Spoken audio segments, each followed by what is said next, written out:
Shalom, welcome back to Breslov Campus and joining us with insights in the Parsha of the week, Parshat Bo. Bo and last week's Parsha Va'era go through the 10 Makot, the 10 plagues.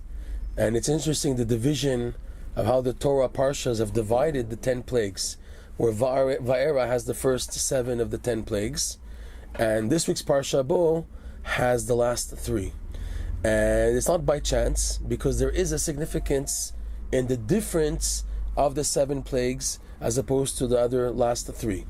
The first 7 are more dealing with attacks on the Egyptians or the enemy's body, his physicality, and his personal, not security, but like a battle. There's no water, there's blood.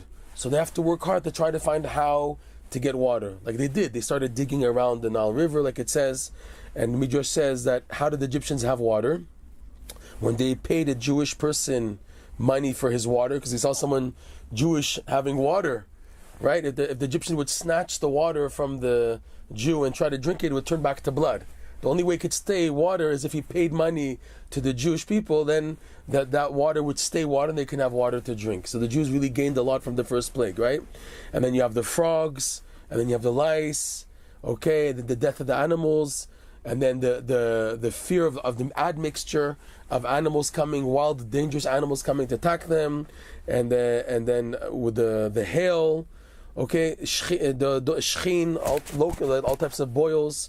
All of these types of 7 plagues came with a lot of noise and a lot of lack of clarity, lack of yishuv hadat.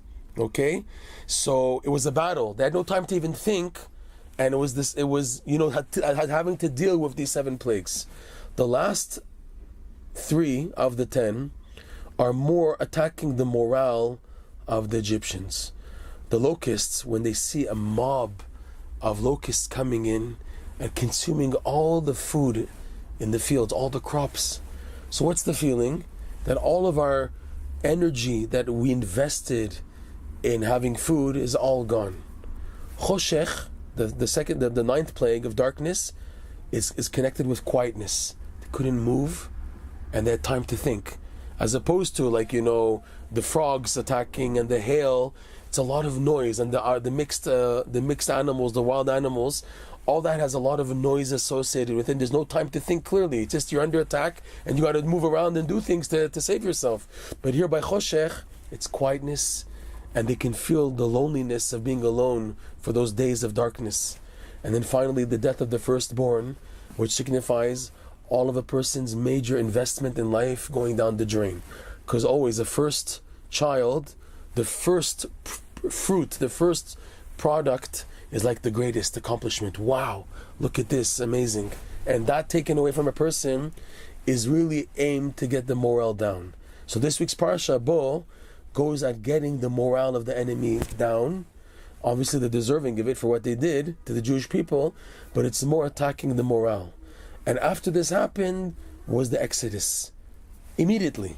And Hashem told Moshe, tell the Jewish people to prepare quickly food. There's no time to prepare normal food and everything. They're going to be leaving. Let them prepare matzahs where it's not fully baked. It's baked but with no leavening. It's not tasty. It's just done quick.